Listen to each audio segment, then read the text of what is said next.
Moi, je ne parle pas de violence policière, je parle de violence gouvernementale, parce que c'est eux qui envoient les flics au casse-pipe. J'ai pas envie de chialer, mais des fois, quand je vous vois, j'ai envie de chialer. Quand je vous vois dans la manif, j'ai envie de chialer. J'ai peut-être pas les épaules pour entendre tout ce que j'entends sur les manifs, parce que beaucoup de gens viennent me parler. Je prends des trucs dans la gueule, c'est quand même assez violent. Il y a une violence en France, et cette violence, il faut qu'elle stoppe. Je ne peux plus... Moi, la petite violence que je vais vous raconter, c'est de voir une femme qui raconte à la télévision que sa seule crainte de la journée, c'est d'aller à la boîte aux lettres. Ça peut pas être aussi violent que d'avoir peur d'aller à la boîte aux lettres et d'envoyer son gamin de 7 ans aller chercher le courrier. Parce qu'elle a peur de ce qui va lui arriver. Et ça, il faut que ça arrête dans ce monde-là. Il y a du pognon, il faut aller le chercher. Le pognon, il est là, tout simplement.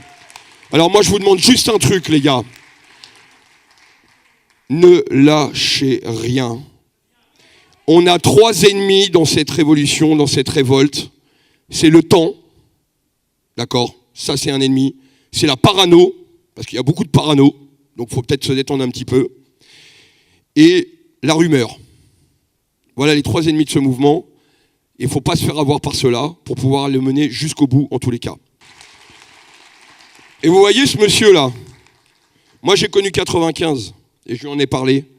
Pour ceux qui se souviennent de 95, le premier leader du mouvement, il s'appelait Tarzan. C'était un routier. Vous voyez comment l'histoire elle se répète ? Et Tarzan, il avait été au bout de son combat. Tellement au bout de son combat que moi, j'allais au lycée, que les rails du RER, ils étaient rouillés. Et ça, c'était une France qui bloque. Et c'est à cette France-là qu'il faut revenir aujourd'hui, tout simplement. Merci, et on lâche rien, la famille.